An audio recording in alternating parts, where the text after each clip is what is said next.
Hello दोस्तों, welcome to sleepy classes. चलिए quickly geography के 5 सवाल देखते हैं। पहला सवाल है आपका टेम्परेट और ट्रॉपिकल फॉरेस्ट से जुड़ा हुआ। दूसरा सवाल एक स्पेसिफिक सेट ऑफ पॉइंटर्स आपको यहाँ दिए हुए हैं, आपको उन्हें अरेंज करना है इन स्पेसिफिक वे। तीसरा क्वेश्चन है आपका सर्स क्लाउड थिनिंग से जुड़ा हुआ, और आप देखोगे यही थीम जो है इस साल रिपीट भी हुई है। तो एक जो बहुत important point I want to discuss here, कई बार हमें लगता है कि पीवाईक्यूज को, प्रीवियस ईयर क्वेश्चंस को कैसे एनालाइज करें। तो वहां पे जो एक चीज हम करते हैं, हम कई बार अगर हमारा ऑप्शन सही हो गया तो हम सॉल्यूशंस नहीं पढ़ते, and if we end up reading solutions तो हम वही पॉइंटर्स पढ़ते हैं जो जरूरी होते हैं उस क्वेश्चन को सॉल्व करने के लिए। Now the best way to analyse a PYQ is, आप पूरी थीम पढ़ लीजिए कि अगर सर्स क्लाउड थिनिंग पहले आया है तो उसको पूरा अच्छे से पढ़ ले कि यदि थीम रिपीट हो, जो कि होती है प्रीलिम्स में भी और मेंस में भी, आप कभी भी वो क्वेश्चन गलत ना करें। सो थीम प्रिपेयर करना चाहिए हमेशा पीवाईक्यू से जुड़ा हुआ। ठीक है, चलिए लास्ट क्वेश्चन है इंडियन सॉइल से जुड़ा हुआ। तो चलिए क्विकली हम क्वेश्चंस को देखते हैं। पहला क्वेश्चन है अब आपका असर्शन रीजनिंग से जुड़ा हुआ। पहला क्वेश्चन कहता है अनलाइक द टेम्परेट फॉरेस्ट, यदि ट्रॉपिकल रेन फॉरेस्ट को आप क्लियर कर दें और वहां पे केमिकल फर्टिलाइजर यूज ना भी करें तो भी वहां पे प्रोडक्टिविटी बहुत बढ़िया होगी और बहुत इंटेंसिव एग्रीकल्चर होगा बहुत सालों तक। अब पहला आपको देखना है क्या ये असर्शन करेक्ट है या नहीं है, करेक्ट है या इनकरेक्ट है, और फिर देखना है रीजन कि रीजन क्या इंडिविजुअली करेक्ट है या नहीं है, क्या असर्शन का सही रीजन है या नहीं है। तो बेस्ड ऑन द ऑप्शंस आपको करेक्ट आंसर मार्क करना है। अब रीजन क्या कह रहे हैं, वो ऐसा क्यों होता है, क्योंकि वो कह रहे हैं ट्रॉपिकल रेन फॉरेस्ट की प्राइमरी प्रोडक्टिविटी जो है ज्यादा होती है when compare to temperate forest. ठीक है, तो कुछ सेकंड के लिए पॉज कीजिए स्लाइड को और आप इसको सॉल्व करने की कोशिश कीजिए। तो करेक्ट आंसर क्या है, डी, ए फॉल्स है और आर आपका ट्रू है। अब ना मैं आपको बेसिक चीजें समझाती हूँ। यहां पे जैसे ही आपने ट्रॉपिकल रेन फॉरेस्ट पढ़ा, राइट, तो एक नॉर्मल नोशन क्या होता है, रेनफॉल बहुत ज़्यादा है तो ऑफ कोर्स जो है पेड़ पौधे भी उतने ही बढ़िया तरीके से होंगे, बायोडाइवर्सिटी बहुत तरीके से होगी ऑफ कोर्स। लेकिन रीज़न क्या है इतनी अच्छी प्रोडक्टिविटी का, इसको समझना बहुत ज़रूरी ना। जब भी बहुत ज़्यादा रेनफॉल होगी तो क्या होगा कि एनीवे जो आपकी सॉइल है उसके मिनरल्स तो लीच कर जाएंगे। क्यों? क्योंकि बारिश इतनी ज़्यादा है जिसकी वजह से जब बारिश आएगी तो ये सारे के सारे मिनरल्स जो हैं they will go away from the soil. ये एब्सोल्युटली जिस लेयर की हम बात कर रहे हैं जो प्रोडक्टिविटी के लिए रिस्पॉन्सिबल है, वहां से ये मिनरल्स लीच हो जाते हैं because of so much rainfall. अब आप कहोगे अगर सॉइल से मिनरल्स ही रीच हो गए, अगर वहां से जो माइक्रो या मैक्रो न्यूट्रिएंट्स थे वही एब्सोल्युटली लीच हो गए, तो ट्रॉपिकल रेन फॉरेस्ट की प्रोडक्टिविटी इतनी ज्यादा क्यों होती है।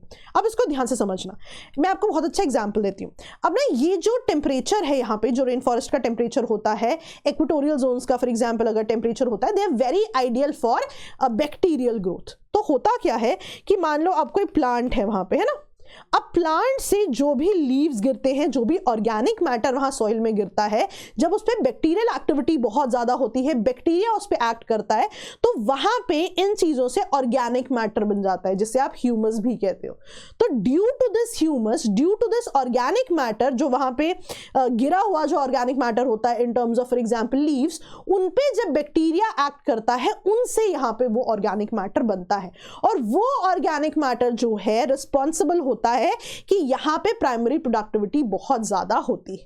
तो ये तो आपको पता था कि ट्रॉपिकल रेन फॉरेस्ट में प्रोडक्टिविटी एब्सोल्युटली ज्यादा है देन एनी अदर फॉरेस्ट यहां पे as compare to the temperate forest at least. लेकिन उसका रीजन क्या है, उसका रीजन है नॉट रेन, राइट, क्योंकि रेन से मिनरल्स लीच हो गए। उसका रीजन है यहां पे जो बैक्टीरियल एक्टिविटी होती है ऑन दिस ऑर्गेनिक मैटर, जो यहां पे ह्यूमस क्रिएट होता है, उससे यहां पे बहुत ज्यादा प्रोडक्टिविटी होती है। तो यस, आर यहां पे करेक्ट है आपका, आर इज योर ट्रू। लेकिन ए आपका फॉल्स है। क्यों?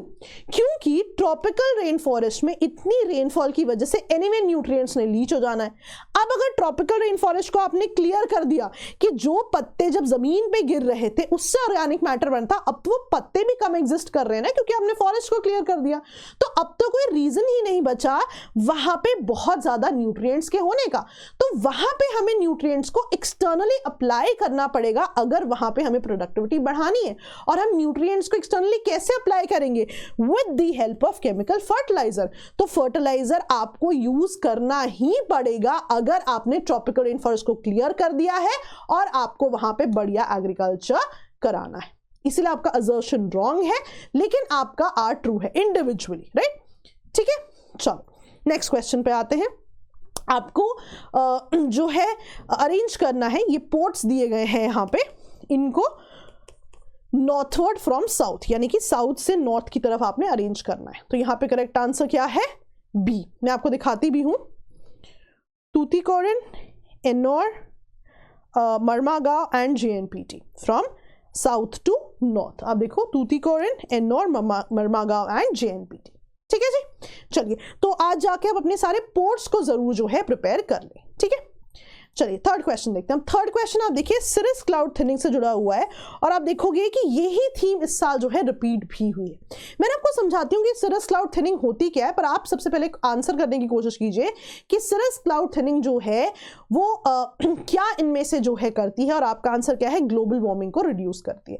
अब मैं आपको समझाती हूँ होता क्या है। ठीक है, अब let's say this is the surface of the earth, तो दो तरह के क्लाउड्स होते हैं, राइट?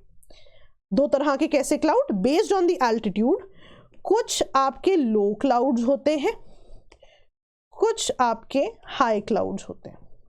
हाई क्लाउड्स को आप कहते हो सिरस क्लाउड्स। ठीक है, अब होता क्या है, आप जब हीट बजट पढ़ते हो अर्थ का, तो आप क्या पढ़ते हो कि मान लो सूरज से अगर इंसुलेशन आ रही है, तो उस इंसुलेशन का बहुत सारा पार्ट क्लाउड जो है रिफ्लेक्ट बैक कर देते हैं। अब ये जो इंसुलेशन को रिफ्लेक्ट बैक करने का फिनोमेना है, ये कौन करता है? ये लो क्लाउड्स करते हैं। ठीक है, हाई क्लाउड्स में कुछ और ही होता है। हाई क्लाउड जो है, याद रखना किस तरह से एक्ट करते हैं, they act like green house gases. याद करने का तरीका है, अब मैं आपको समझाती हूँ ग्रीन हाउस गैसेस क्या करती है। अब मान लो आपकी, मान तो क्या ही लो, चलो होता ही है कि सन से इंसुलेशन आ रही है। अब सन से इंसुलेशन अर्थ की जो है आपका जो सरफेस है वो एब्जॉर्ब कर लेगा, राइट? अब रात में यही जो आपकी इंसुलेशन थी, इसी को हीट की फॉर्म में वापस रेडिएट करती है अर्थ की सरफेस।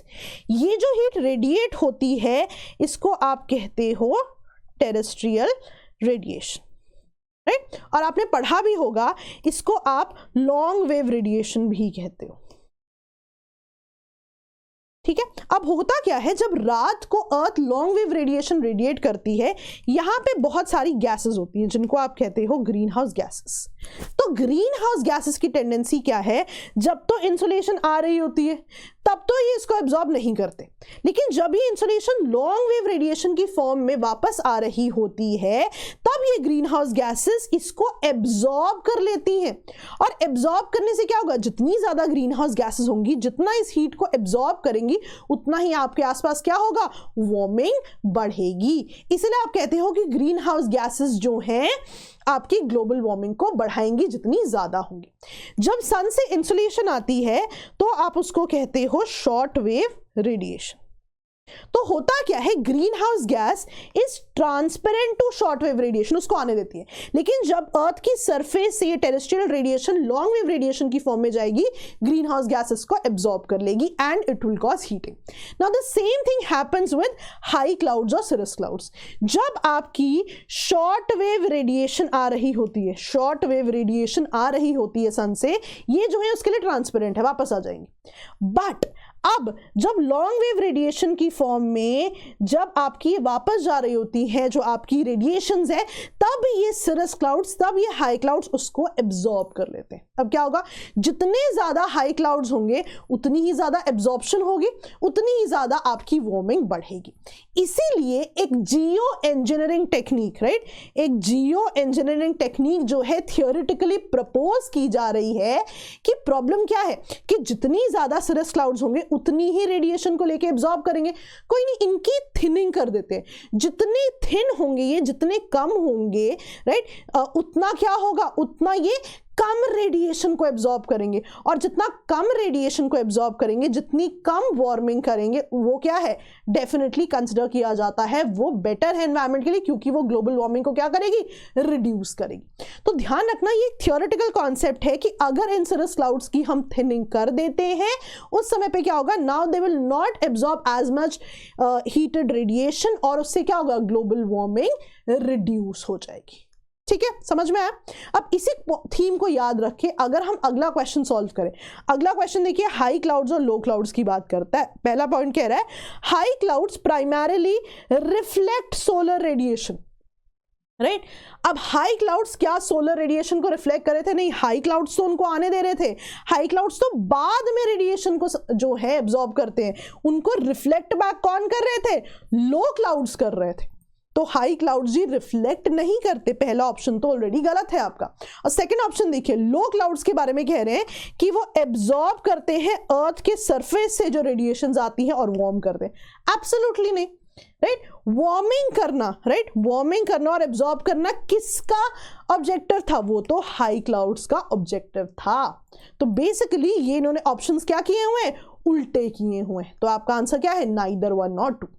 तो ये बताने का पर्पस बहुत सिंपल था कि आप जो है थीम को पूरा ध्यान से पढ़िए। अभी भी देर नहीं हुई है, प्रीलिम्स जो है आ रहा है, लेकिन अभी भी अगर आप पीवाईक्यू का एनालिसिस करें, हमेशा पूरी की थीम को प्रिपेयर करें, ठीक है। अब यहाँ पे एक चीज जो आपकी और रह गई है, that is injection of surface aerosol into stratosphere. अब ध्यान रखना, एरोसोल जो है डिफरेंट तरीके के हो सकते हैं ना। फॉर एग्जांपल सल्फेट एरोसोल है, एक जो आप ब्लैक कार्बन के पॉइंट पे जो एरोसोल्स कहते हो। तो ध्यान रखना, सरफेस एरोसोल की प्रॉपर्टी है कि अगर आप एटमॉस्फेयर में बहुत ज्यादा सल्फेट एरोसोल जो है स्प्रे कर देते हो, तो it also reflects a lot of incident solar radiation जो उस पर आ रही है। तो अल्टीमेटली क्या होगा कि सोलर रेडिएशन को ये रिफ्लेक्ट बैक कर देंगे, अगेन कॉजिंग दी पॉइंट कि ग्लोबल वार्मिंग क्या हो आपकी, रिड्यूस हो, ठीक है। बट ध्यान रखना, सल्फेट एरोसोल की बात है। अब ये सारे के सारे एरोसोल्स के लिए ट्रू नहीं है। मैं आपको एग्जांपल देती हूँ। जैसे हम कहते हैं कि जब पोल्यूशन होता है, जो आपके ब्लैक एरोसोल्स होते हैं वो भी तो एग्जिस्ट कर रहे हैं, वो कभी कूलिंग नहीं करेंगे, वो रिफ्लेक्ट बैक नहीं करते। रादर वो जो ब्लैक सामान जब स्नो पे पड़ता है, राइट, तो क्या होता है, स्नो और ज्यादा हीट एब्जॉर्ब करती है। अब ना एक इंडिविजुअली चीज सुनो, ध्यान से सुनना। स्नो जो है, जब हम कहते हैं ना पोल्स इतने ठंडे क्यों हैं? ऑफ कोर्स क्योंकि वहां सनलाइट जो है बहुत ज्यादा कम जा रही है, तो रीजन है ही है।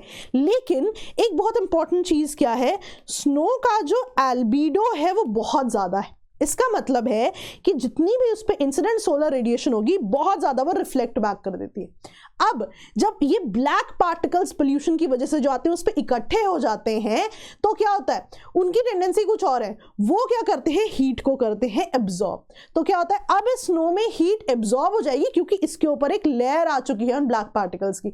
अब जब हीट एब्जॉर्ब हुई तो क्या होगा, स्नो आपकी मेल्ट होनी शुरू हो जाएगी। तो पोल्यूशन की वजह से जो एरोसोल्स की बात हो रही है, दैट्स अ सेपरेट कॉन्सेप्ट। यहां पे कैटेगोरिकली सल्फेट एरोसोल्स की बात हो रही है, ठीक है जी, याद रहेगा। चलिए, तो आई होप थीम अब जो है आपको बिल्कुल याद रहेगा पढ़ना। सो चलिए लास्ट क्वेश्चन पे आते हैं। Which of the following soil type जो इंडिया में आती हैं वो डेफिशिएंट है ह्यूमस, नाइट्रोजन एंड फॉस्फोरस में?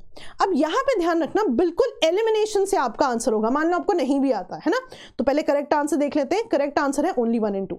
अब 3 यहां पे मेन पॉइंट है कि जहां जहां 3 है वो नहीं हुआ। क्यों? पीटी सॉइल की जब भी हम बात करते हैं ना, पीटी सॉइल में भी आप देखोगे बहुत ज्यादा ऑर्गेनिक ग्रोथ होती है, बहुत ज्यादा बैक्टीरियल एक्टिविटी भी होती है। आपने देखा होगा दलदली मॉइस्चर भरी सॉइल्स होती हैं। तो यहाँ पे भी जो ऑर्गेनिक कंटेंट बहुत ज्यादा होता है, जो मैंने अभी आपको बताया था, ह्यूमस बहुत ज्यादा जो है एग्जिस्ट करता है। क्योंकि ना देखो, बहुत सिंपल है कि जहां पे भी ये पीटी सॉइल्स होती है वहां वाटर बहुत ज्यादा होता है, बहुत ज्यादा डाउनपोर होता है वाटर का, जिसकी वजह से बहुत बड़ी जो है वहां पे इनिशियली जो वेजिटेशन रही होती है, बिकॉज ऑफ विच क्या होता है कि जो वेजिटेशन के पत्ते नीचे गिरते हैं, राइट, वो ऑर्गेनिक मैटर डीकंपोज होता है, तो सॉइल में और ज्यादा ऑर्गेनिक कंपोनेंट बढ़ जाता है जब उस पर बैक्टीरियल एक्टिविटी होती है, जिसे आप ह्यूमस कंटेंट कहते हो।